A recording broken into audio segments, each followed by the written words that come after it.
The only people who don't want to disclose the truth are people with something to hide. After the midterm elections, my advisors asked me, Mr. President, do you have a bucket list? And I said, well, I have something that rhymes with bucket list.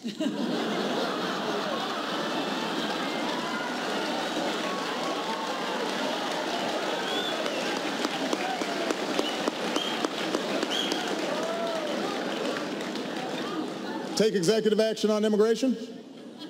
Bucket. New climate regulations? Bucket. It's the right thing to do. And my new attitude is paying off. Look at my Cuba policy. The Castro brothers are here tonight. Welcome to America, amigos. ¿Qué pasa? What? It's the Castros from Texas? Oh. Hi, Joaquin. Hi, Julian. Anyway, being president is never easy.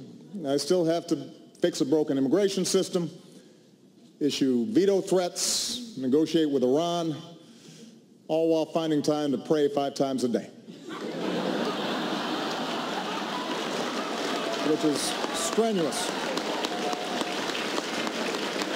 Let me set the record straight.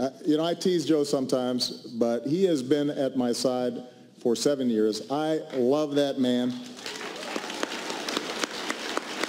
He's not just a great vice president, he is a great friend.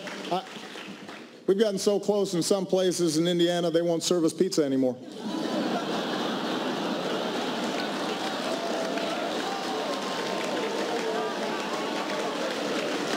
On Saturday Night Live, Sicily impersonates CNN anchor Brooke Baldwin, which is surprising because usually the only people impersonating journalists on CNN are journalists on CNN.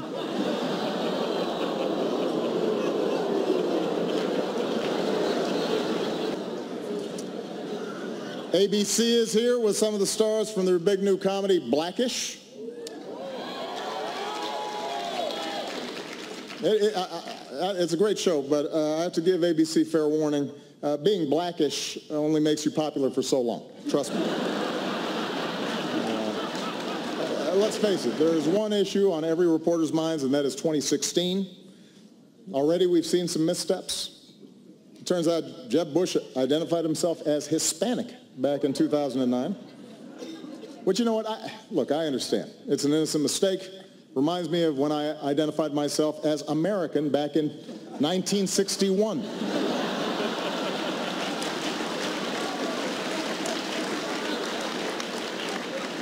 And Donald Trump is here. Still.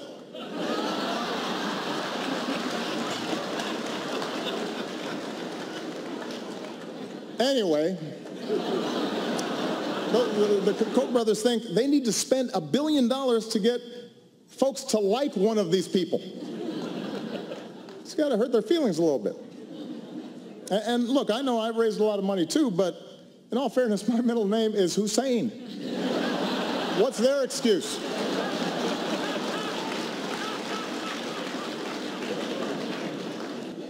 And Bernie Sanders might run.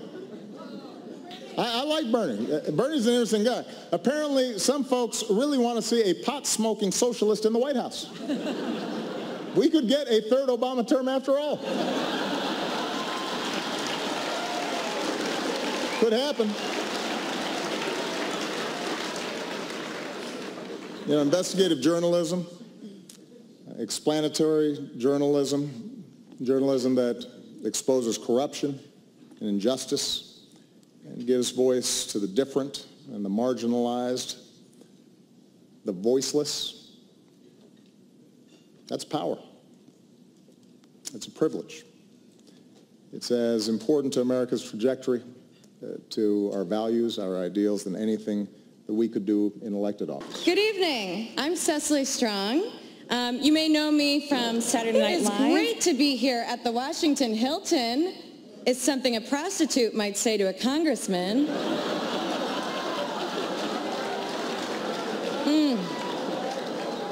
The Washington Hilton, you guys. Man, if these walls could talk, they'd probably say, "Clean me."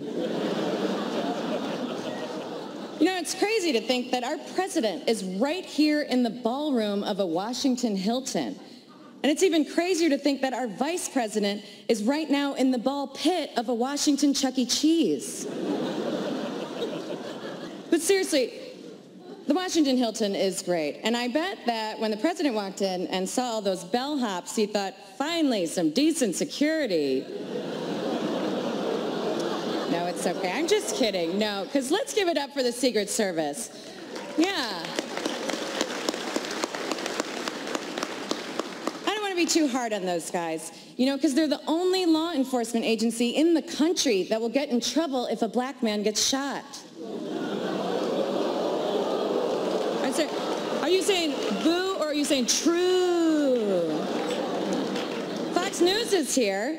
Now, Fox News has been losing a lot of viewers lately, and may they rest in peace.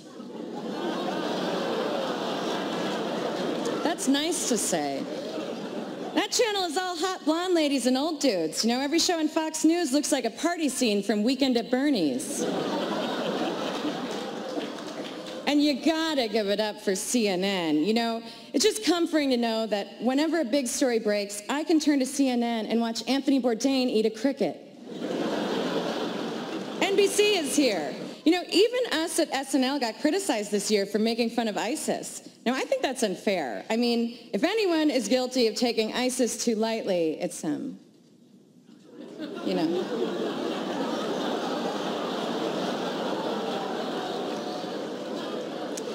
Oh, and what can I say about Brian Williams? Nothing, because I work for NBC. Senator Tom Cotton got 47 other senators to sign an open letter he wrote to Iran. And I guess the most surprising thing is that a guy named Tom Cotton is a U.S. senator and not a rabbit from an old racist Disney cartoon. Oh, please, Brer Bear, don't throw old Tom Cotton in the briar patch. That's a good accent. Now, in Tom Cotton's defense, he was just trying to repair America's strained relationship with Israel. But you know what? He doesn't need to worry about that. Our relationship will be better in the next administration, just as soon as Israel makes a generous donation to the Clinton Foundation. True or blue? President Obama came out in support for putting women on money as opposed to the DEA agents who prefer to put money on women. So much to talk about this year, but of course, the big story, the Republicans finally succeeded and Obama is being forced out of office in 18 months. You did it! And there are so many great people who've already announced they're running for president. It's like, who should I even vote for, Hillary? There's Marco Rubio. It's like, who's better than Marco Rubio, Hillary? And there's Rand Paul. I mean, who's more knowledgeable about foreign policy than Rand Paul, Hillary? And of course, there's Hillary. I mean, who's better on the economy than Hillary? Bill? Ted Cruz. It's like the right wing thought, what's the exact opposite of a black president? How about a Canadian Latino who'll never be president? No, it's true. He was born in Canada, a child of Cuban immigrants. I kind of can't believe he wasn't in Hillary's announcement video. Mr. President, thank you so much for taking time away from being on Jimmy Kimmel to be here. It's amazing to be seated with the president having this fancy dinner, and I know this must have cost a ton of food stamps, so thank you. I can say that, you know, because a lot of you probably don't know this, but President Obama and I actually grew up together in Chicago. I remember when we used to go down to the Cabrini Green basketball courts. I'd lace up a pair of Jordans, he'd slip on a pair of my mom's jeans, and we would just miss three-pointers until sundown, when of course we'd have to stop and pray to Mecca. But those were simpler times. Now you got problems with Congress, with Putin, with Israel. You said it yourself. We can't solve these problems by holding hands and singing Kumbaya. Kumbaya, of course, is the village in Africa where the president was born. Am I saying that right? Kumbaya? Is it? After 6 years in office, your approval rating is at 48%. Not only that, your gray hair is at 85%. Your hair is so white now it can talk back to the police.